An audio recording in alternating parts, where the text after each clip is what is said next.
At the start of the EVA, EV1, Thomas Pesquet, comes out first, followed by EV2, Shane Kimbrough. Thomas translates up to the front face of the truss and translates outboard. Thomas is setting up what we refer to as safety tether anchors. At this point, he'll drop the anchor point for both he and Shane.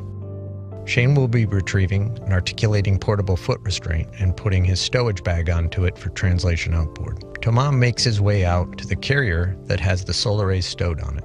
Shane follows along the truss and meets Thomas at the carrier. The crew drops off pistol grip tools and bags in preparation for releasing IROSA from the carrier. Shane makes his way outboard onto the P6 truss element and stows the articulating portable foot restraint that he'll be using later on in the EVA. Continues translating outboard to the very end of the truss and stows his stowage bag. Thomas prepares the IROSA by releasing the first hinge bolt and stowing his pistol grip tool.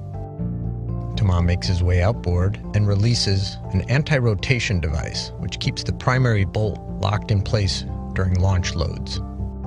Thomas retrieves a handling aid for IROSA. We refer to this as a scoop.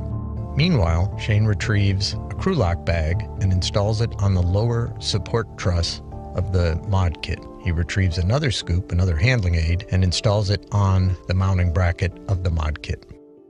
Shane retrieves one of the two sets of cables and pre-positions them for future installation.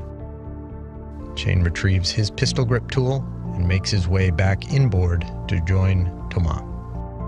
Thomas prepares the release bolts down to the last few turns.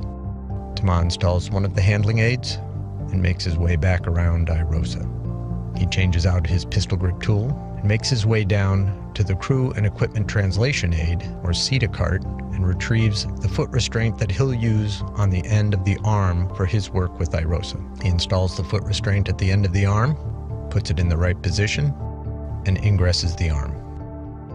The arm then flies him into position to drive two bolts that are on the boom deployment system. Once these bolts have been released, the booms can be moved outboard, and this will help with the release of the solar array when it's eventually deployed. Thomas drives two of the outboard launch restraint bolts that hold the tube in place, and the arm maneuvers him for release of IROSA from the carrier.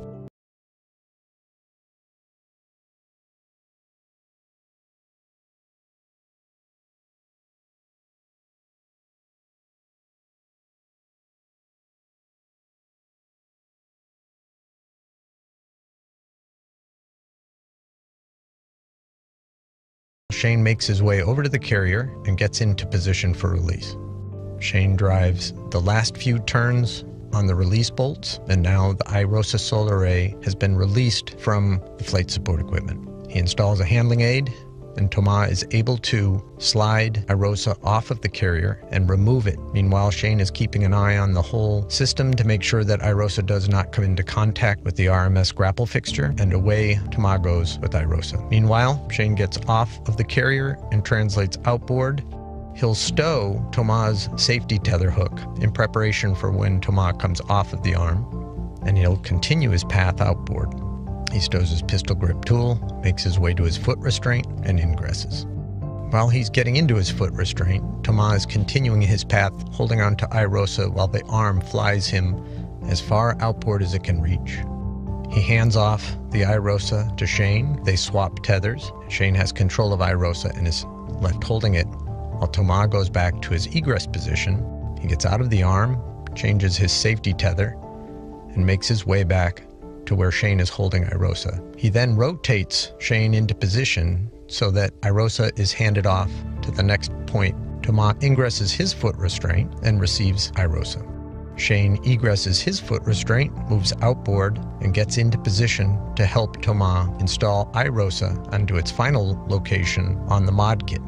One of the two handling aids is removed before installing onto this mounting bracket. The two crew members work together to align it and put it into a soft capture feature.